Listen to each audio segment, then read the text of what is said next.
ಗ್ರಂಥಾಂತರಂಗದಲ್ಲಿ doctor KS. Narayanacharya ಇವರು ಬರೆದ ರಾಮಾಯಣ ರೋಚಕ ಕಥಾಮಾಲಿಕೆ 1 ಶ್ರೀರಾಮಾಯಣ ಪಾತ್ರ ಪ್ರಪಂಚ ಅಧ್ಯಾಯ 4 ಕೈಕೇಯಿಯ ಪಾತ್ರದ ಪರಿಚಯದ ಮುಂದುವರೆದ 6ನೆಯ ಮತ್ತು ಕೊನೆಯ ಭಾಗ.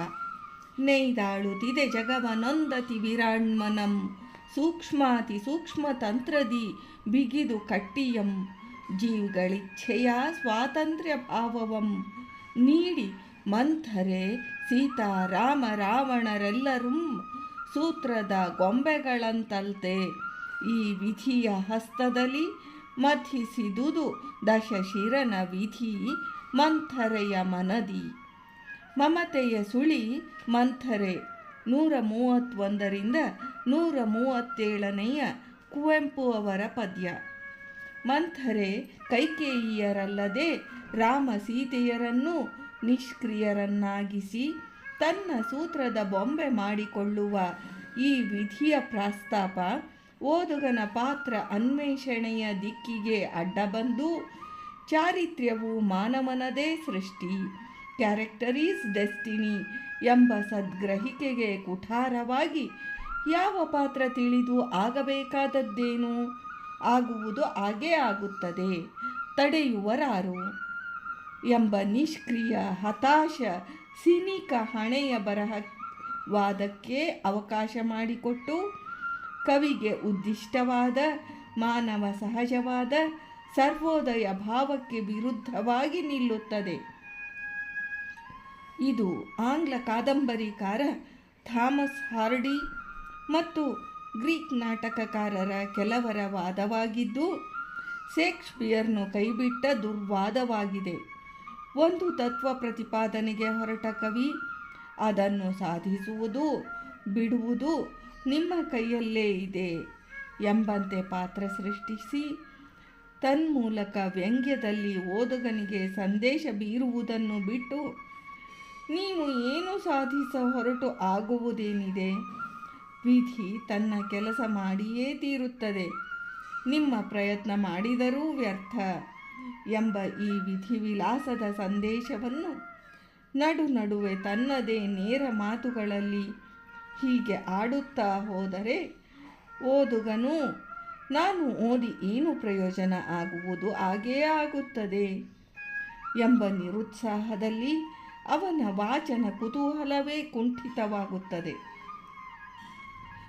ವಿಧಿ ಉಂಟು, ಅದು ಪೂರ್ವಯೋಜಿತವಲ್ಲ, ಮನುಷ್ಯನ ಸ್ವಯಂಕೃತ ಪಾಪ ಪುಣ್ಯ ಫಲರೂಪದ ತತ್ ಅನುಗುಣ ಪ್ರಚೋದನಾ ರೂಪದ ದೇವರ ದರ್ಶನವೇ ವಿಧಿ ಎಂಬುದು ವೇದಾಂತ ದೃಷ್ಟಿ.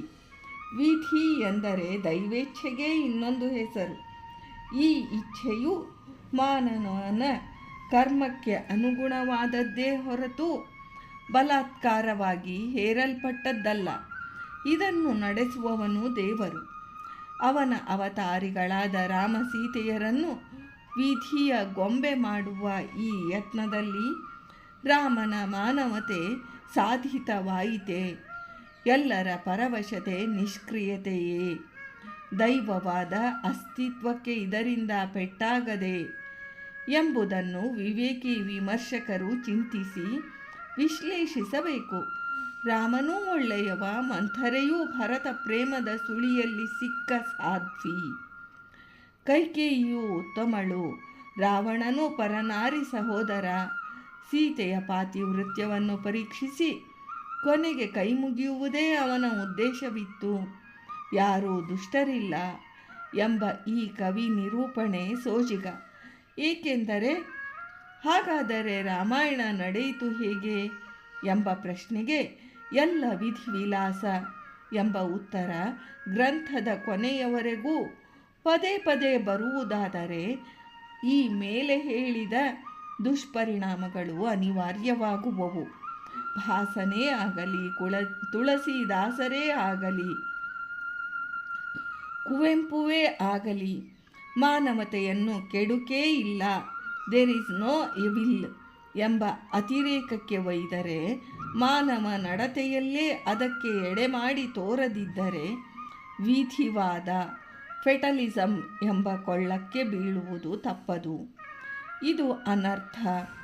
ತತ್ವಶಾಸ್ತ್ರಜ್ಞರಿಗೆ ಗೊತ್ತಿರುವಂತೆ ಕೇವಲ ಸಾಹಿತಿಗಳಿಗೆ ತಿಳಿಯದಿರುವುದೇ ಈ ಅನರ್ಥಕ್ಕೆ ಕಾರಣ ಮೂಲ. ಯಾರನ್ನು ಎಷ್ಟು ಒಳ್ಳೆಯವರೆಂದು ಚಿತ್ರಿಸಿಯೂ ಆಗ ಅರ್ಥವಿಲ್ಲ, ಏಕೆಂದರೆ ಎಲ್ಲರೂ ಒಳ್ಳೆಯವರೇ. ರಾಮ ಕಾಡಿಗೆ ಹೋಗುವಂತಾದುದಕ್ಕೆ ಯಾರು ಕಾರಣ ಎಂಬ ಪ್ರಶ್ನೆಗೆ ಕೈಕೇಯಿಯೋ, ಮಂಥರೆಯೋ, ದಶರಥನ ದೌರ್ಬಲ್ಯವೋ, ರಾಜಕಾರ್ಯ ಕುಟಿಲತೆಯೋ ಎಂಬುದು ಉತ್ತರವಾದರೆ ಓದುಗನಲ್ಲಿ ಆತ್ಮಶೋಧ ಪ್ರವೃತ್ತಿ ಬೆಳೆಯುತ್ತದೆ. ಕಬಂಧನ ಮೊರೆಯೋ, ಶಬರಿಯ ಕರೆಯೋ, ರಾಮನಾತ್ಮಾಭಿಲಾಷಿತವೋ, ಪಾತ್ರಗಳಂತರಾಳದಿ ತನ್ನ ಸೂತ್ರಗಳಿಂ ಅಂತರ್ಯಾಮಿ ಶಕ್ತಿಯ ವಿಲಾಸಿತಮೋ.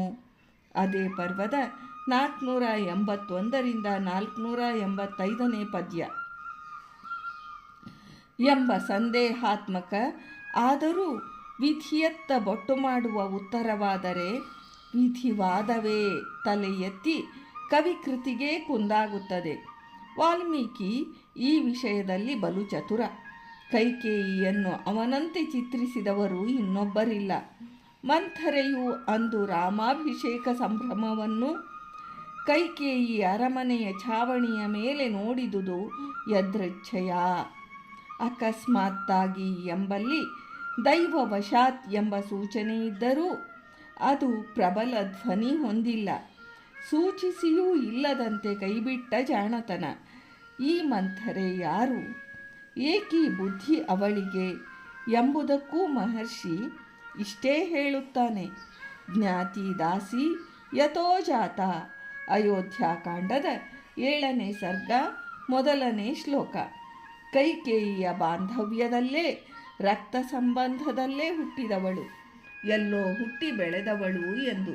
ಯಥೋ ಜಾತ ಎಂದರೆ ಇಂಥವರು ಅಯೋಧ್ಯೆಯಲ್ಲಂತೂ ಹುಟ್ಟುವ ಸಂಭವವಿಲ್ಲ ಎಂಬುದು ಒಂದು ಧ್ವನಿಯೆಂದು, ತಾಯಿ ತಂದೆ ಯಾರೆಂದು ತಿಳಿಯದವಳೆಂದು, ಊರು ಕೇರಿಯೂ ಗೊತ್ತಿಲ್ಲವೆಂದು, ಅಥವಾ ತಿಳಿದಿದ್ದರೂ ರಾಮದ್ವೇಷಿಯಾದ ಇವಳ ಊರು ಕುಲ ಗೋತ್ರಗಳನ್ನು ತಾನು ವರ್ಣಿಸಿರುವುದು ಉಚಿತವಲ್ಲವೆಂದು, ಹೀಗೆ ಅನೇಕ ಧ್ವನಿಗಳನ್ನು ತೋರಿಸುವ ಗೋವಿಂದರಾಜರು ಕೊನೆಗೆ ಈ ಅದ್ಭುತ ವಿವರಣೆಯನ್ನು ನೀಡಿದ್ದಾರೆ.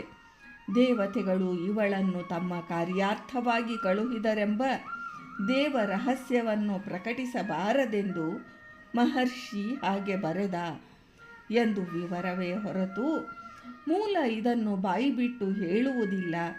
ತುಳಸಿದಾಸರು ಬಾಯಿಬಿಟ್ಟು ಹೇಳಿದ್ದು, ಇತರರು ಅತಿರೇಕಕ್ಕೆ ಒಯ್ದಿದ್ದು ಇದನ್ನೇ. ಮಹಾಭಾರತದ ರಾಮೋಪಾಖ್ಯಾನದಲ್ಲಿ ಮಂಥರೆಯು ದುಂದುಭಿ ಎಂಬ ಅಪ್ಸರೆಯ ರೂಪವೆಂದು ಬಾಯಿಬಿಟ್ಟೇ ಹೇಳಿದೆ. ವಾಲ್ಮೀಕಿಯ ದಾರಿ ಅದಲ್ಲ. ಪ್ರಕಟ ಬೋಧೆಗೆ ಅವನು ವಿರೋಧಿ. ಎಲ್ಲವೂ ಇಲ್ಲಿ ಬರೀ ಸೂಚ್ಯ. ಈ ಹಿತಮಿತಗಳನ್ನು ಉಪೇಕ್ಷಿಸಿದರೆ ಅನರ್ಥ ಕಾರ್ಯಗಳು ಅನಿವಾರ್ಯ. ಇನ್ನೂ ನೋಡಿ, ರಾಮನನ್ನೇ ಮತ್ತೆ ಕರೆತಂದು ಪಟ್ಟಗಟ್ಟುವುದಾಗಿ ಪ್ರತಿಜ್ಞೆ ಮಾಡಿ ಹೊರಟ ಭರತ ಭರದ್ವಾಜರನ್ನು ಸಂದರ್ಶಿಸಿದಾಗ ಅವನನ್ನು ತಿದ್ದಲು ಪರೀಕ್ಷಿಸಲು ಈ ಮಹರ್ಷಿ ನಿನ್ನ ತಾಯಂದಿರನ್ನು ಪರಿಚಯಿಸು ಎಂದು ಕೇಳಿದಾಗ ಕೌಸಲ್ಯೆಯನ್ನು ಸುಮಿತ್ರೆಯನ್ನು ಅಪೂರ್ವ ಶಬ್ದಗಳಲ್ಲಿ ಬಹು ಗೌರವದಿಂದ ಪರಿಚಯಿಸುವ ಭರತ ತನ್ನ ತಾಯಿಯನ್ನು ಪರಿಚಯಿಸುವಾಗ ಮಾತ್ರ ಕ್ರೋಧಾನಾಂ ಅಕೃತ್ತ ಪ್ರಜ್ಞಾಂ ದೃಷ್ಟಾಂ ಸುಭಗಮಾನಿನಿ ಐಶ್ವರ್ಯಕಾಮಾಂ ಕೈಕೇಯಿ ಅನಾರ್ಯ ಆರ್ಯರೂಪಿಣಿ ಮಮೈಕಾ ಮಾತರಂ ವಿದ್ಧಿ ನ ಸೃಂಶಾಂ ಪಾಪನಿಶ್ಚಯಾಂ ಯಥೋ ಮೂಲಂ ಹಿ ಪಶ್ಯಾಮಿ ವ್ಯಸನಂ ಮಹದಾತ್ಮನಃ. ಅಯೋಧ್ಯಾಕಾಂಡದ 92ನೇ ಸರ್ಗ 26-27ನೇ ಶ್ಲೋಕ.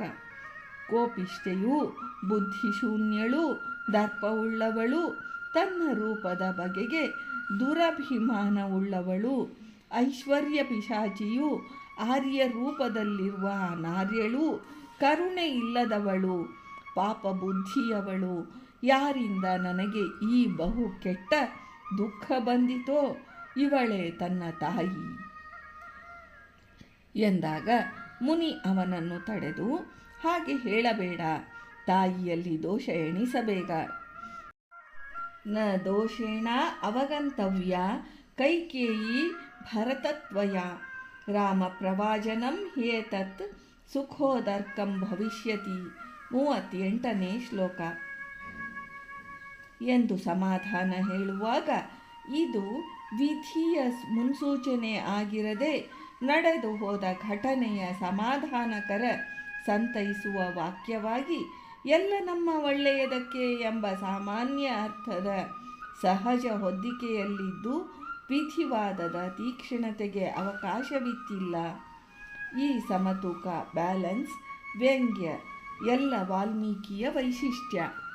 ರಾಮನನ್ನು ಹೀಗೆ ಕಾಡಿಗಟ್ಟಿ ಗಂಡನ ಮರಣಕ್ಕೆ ಕಾರಣಳಾದ ಕೈಕೇಯಿಗೆ ಆಮೇಲಾದರೂ ಪಾಶ್ಚಾತ್ತಾಪ ಆಗಲಿಲ್ಲವೇ? ಆಗಿರಬೇಕೆಂದು ಸೂಚಿಸಿದ್ದಾನೆ ಕವಿವರ ಮುನಿರತ್ನ ವಾಲ್ಮೀಕಿ. ಭರತ ರಾಜ್ಯವನ್ನೊಲ್ಲದೆ ತನ್ನನ್ನು ಧಿಕ್ಕರಿಸಿದಾಗ ಈ ಪರಿವರ್ತನೆ ಆಗಿ ರಾಮನನ್ನು ಕರೆತರುವ ಸೈನ್ಯದ ಮುಂಭಾಗದಲ್ಲಿ ಕೌಸಲ್ಯೆಯೊಡನೆ ಅವಳೂ ನಿಂತಿದ್ದಳೆಂದೂ ಮಹರ್ಷಿ ವರ್ಣಿಸಿದ್ದಾನೆ. ರಾಮ ಮತ್ತೆ ವನವಾಸದಿಂದ ಮರಳುವಾಗಲೂ ಸಹ ಸ್ವಾಗತಕ್ಕಾಗಿ. ಕೈಕೇಯಿಯ ಪರಿವರ್ತನೆಯನ್ನು ಯಾವ ಕವಿಯೂ ವಿಸ್ತಾರ ಮಾಡದಿರುವುದೇ ಸೋಜಿಗ. ಭೋಜ ಕವಿಯ ವಿವರಣೆ ಎಷ್ಟು ಸಮಂಜಸ. ಬಳ್ಳಿ ಮುಚ್ಚಿದ ಚಂದ್ರಕಾಂತ ಶಿಲೆ ಚಂದ್ರನಿಗೆ ಕರಗದಂತೆ ಬಳ್ಳಿ ಕಿತ್ತೊಸೆದಾಗ ಅದು ಆ ಚಂದ್ರನಿಗೇ ಕರಗಿತು. ಭರತ ಅದರಿಂದಲೇ ಕೈಕೇಯಿಯ ನಂದವಮರ್ಧನನಾದದು. ಹೀಗೆ ಕೈಕೇಯಿಯ ಒಗಟೆಯಾದರೂ ಜೀವನದ ನೆರಳು ಬಿಸಿಲುಗಳಲ್ಲಿ ಒಣಗಿದ ಈ ಕಗ್ಗಂಟನ್ನು ಜೀವನ ಬಲ್ಲವರು ಬಿಡಿಸಿಯಾರು. ಇಲ್ಲಿಗೆ ಕೈಕೇಯಿಯ ಪಾತ್ರದ ಪರಿಚಯವನ್ನು ಮುಕ್ತಾಯಗೊಳಿಸೋಣ. ಮುಂದಿನ ಭಾಗವನ್ನು ಮಂಥರೆಯ ಪಾತ್ರದ ಪರಿಚಯದಲ್ಲಿ ನೋಡೋಣ. ಇಂದಿನ ಭಾಗವನ್ನು ವೃಂದಾವನ ವಿಹಾರಿ ಶ್ರೀಕೃಷ್ಣನಿಗೆ ಸಮರ್ಪಣಾ ಮಾಡ್ತೀನಿ. ಶ್ರೀಕೃಷ್ಣಾರ್ಪಣಮಸ್ತು.